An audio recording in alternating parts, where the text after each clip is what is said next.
ఒక జీవి నుండి అవే పోలికలున్న మరొక జీవి పుట్టడాన్ని ప్రత్యుత్పత్తి అంటారు. ఇది ఒక రకమైన జీవక్రియ. దీనివలన జాతి అంతరించిపోకుండా ఉంటుంది. ప్రత్యుత్పత్తి ఒక జీవి యొక్క జాతిని శాశ్వతంగా ఉండేటట్లుగా దోహదపడుతుంది.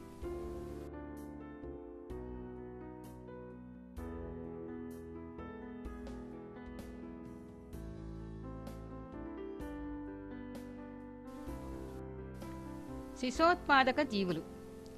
పిల్లల్ని కనే జంతువులను శిశోత్పాదకాలు అని అంటారు. చెవులు, బయటకు కనిపించే మరియు చర్మంపై రోమాలు ఉన్న జంతువులు పిల్లల్ని కంటాయి.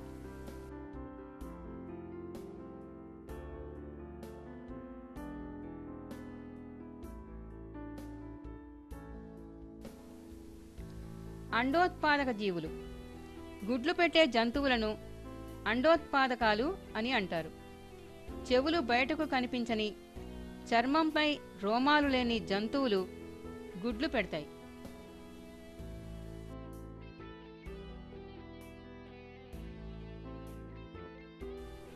జంతువులలో ప్రత్యుత్పత్తి రకాలు. జంతువులు ముఖ్యంగా 2 విధాలుగా ప్రత్యుత్పత్తి జరుపుకుంటాయి. అవి లైంగిక ప్రత్యుత్పత్తి, అలైంగిక ప్రత్యుత్పత్తి. బంగాళదుంప, రణపాల మరియు చామంతి మొక్కలలో అలైంగిక పద్ధతులలో ప్రత్యుత్పత్తి జరుగుతుంది. మొక్కలలో మాదిరిగానే జంతువులలో అలైంగిక ప్రత్యుత్పత్తి జరుగుతుంది.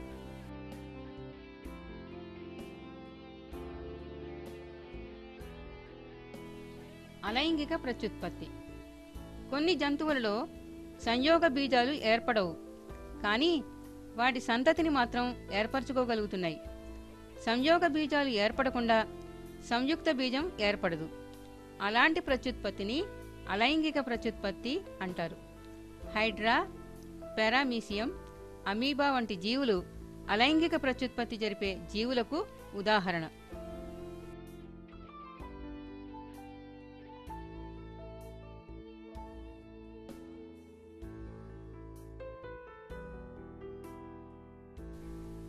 హైడ్రాలో కోరకీ భవనం. హైడ్రా వంటి సూక్ష్మజీవులు అలైంగిక ప్రత్యుత్పత్తి జరుపుకుంటాయి. ప్రతి హైడ్రాలో 1 లేదా అంతకంటే ఎక్కువ ఉబ్బెత్తు భాగాలు కనిపిస్తాయి. ఈ భాగాలను కోరకాలు అంటారు. హైడ్రాలో కోరకాల నుండి కొత్త హైడ్రా పుట్టుకొస్తుంది. ఇటువంటి ప్రత్యుత్పత్తిని కోరకీ భవనం అంటాం.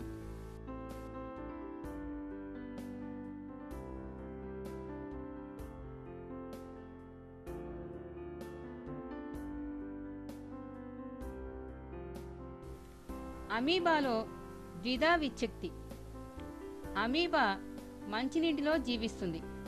దీని శరీరం ఒకే ఒక కణంతో నిర్మించబడి ఉంటుంది కనుక వీటిని ఏకకణ జీవులు అంటారు. కేంద్రకం పరిపక్వ దశకు చేరిన తర్వాత అమీబాలో విచ్ఛక్తి మొదలవుతుంది. కేంద్రక విభజన తరువాత అమీబా శరీరం 2గా విడిపోతుంది. అనగా ఒక తల్లి అమీబా నుండి 2 పిల్ల అమీబాలు ఏర్పడతాయి. తల్లి అమీబా తన ఉనికిని కోల్పోతుంది. ఇటువంటి అలైంగిక ప్రత్యుత్పత్తిని ద్విధా విచ్ఛిత్తి అని అంటారు.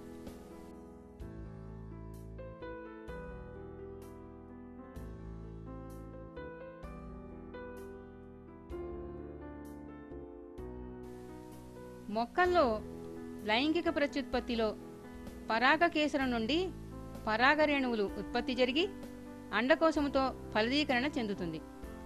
మొదట పరాగరేణువులు కీలాగ్రముపై పడిన తరువాత ఒక పరాగనాళము ఏర్పడుతుంది. ఆ పరాగనాళము అండాశయంలో ఉన్న అండముతో ఫలదీకరణ చెంది సంయుక్త బీజము ఏర్పడుతుంది.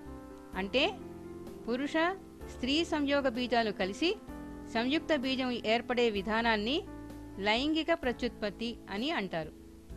జంతువులలో కూడా లైంగిక ప్రత్యుత్పత్తి పురుష సంయోగ బీజాలైన శుక్రకణాలు, స్త్రీ సంయోగ బీజమైన అండముతో సంయోగము చెంది సంయుక్త బీజము ఏర్పడుతుంది.